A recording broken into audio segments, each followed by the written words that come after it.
आज हम हिंदी साहित्य के एक ऐसे शिखर ग्रंथ की बात कर रहे हैं जिसने ना आधुनिक कविता को एक नई ही दिशा दी।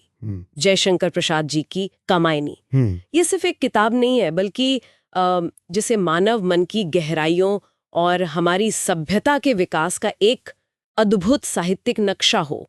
हाँ, बिल्कुल सही कहा आपने। इसमें दर्शन है, मनोविज्ञान है, मिथक है और इन सब का ऐसा संगम है जो इसे मतलब हमेशा के लिए प्रासंगिक बनाता है। कामायनी को समझना एक तरह से देखा जाए तो मानव चेतना के जो अंदरूनी संघर्ष है ना, और उसकी जो यात्रा है उसको समझना है। तो चलिए इस गहन पड़ताल में हम ये समझने की कोशिश करते हैं कि आखिर कामायनी इतनी महत्वपूर्ण क्यों है, इसकी कहानी क्या संदेश देती है और हाँ, हिंदी साहित्य पर इसका क्या असर पड़ा। अच्छा, सबसे पहले तो यही बात आती है कि कामायनी को अक्सर छायावादी युग का सर्वश्रेष्ठ महाकाव्य कहते हैं।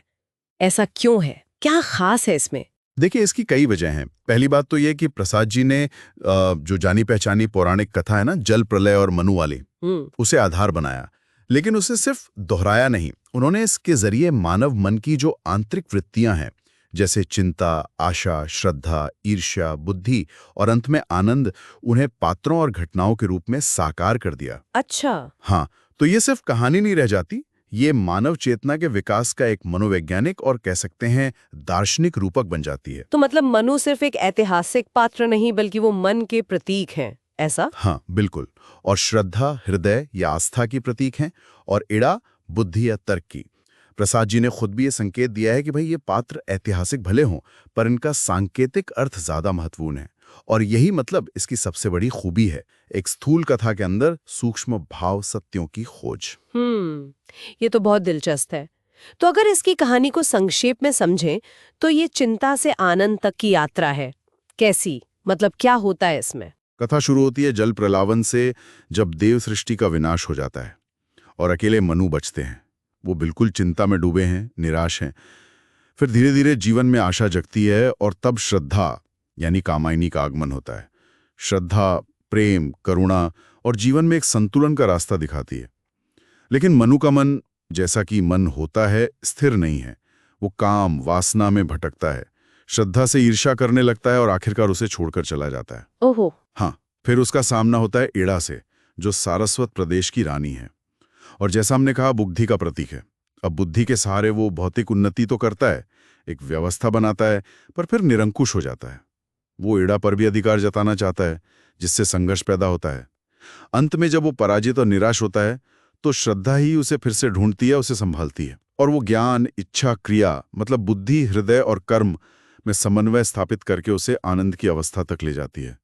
ये पूरे 15 सर्गों की यात्रा है। तो इसमें ये जो समरसता का विचार है ये बहुत महत्वपूर्ण लगता है ना, संतुलन वाली बात। निश्चित रूप से कामायनी का मूल संदेश ही समरसता है।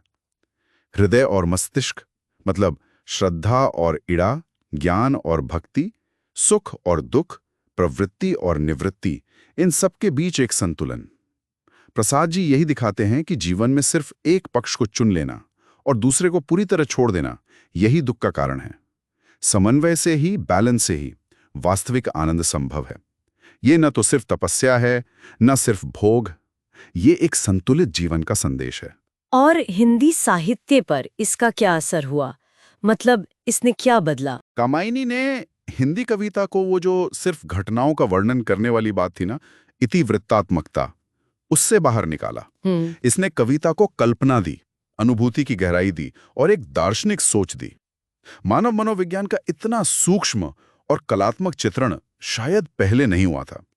भाषा देखिए, शैली, प्रतीक योजना, हर नजरिए से ये एक मानक ग्रंथ बन गया। इसने साबित किया कि प्रसाद जी सही मायनों में मानवता के महाकाव्य के रचयिता हैं। महादेवी वर्मा तो इसे हिंदी के महाकाव्यों के इतिहास में एक नया अध्याय मानती हैं। तो कामायनी सिर्फ एक पुरानी कथा नहीं है, बल्कि ये मानव मन के जो शाश्वत द्वंद्व है और संतुलन की जो खोज है उसकी कहानी है।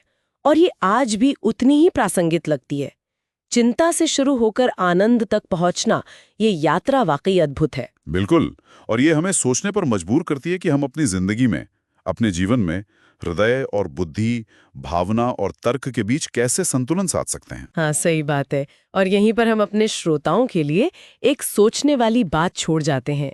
आज के इस दौर में जहां सब कुछ इतना बटा हुआ सा और तेज रफ्तार लगता है, कामायनी का ये समरसता का संदेश कितना मायने रखता है और इसे पाया कैसे जा सकता है? ऐसे ही और गहरे विश्लेषण के लिए हमारे चैनल को सब्सक्राइब करना ना भूलें।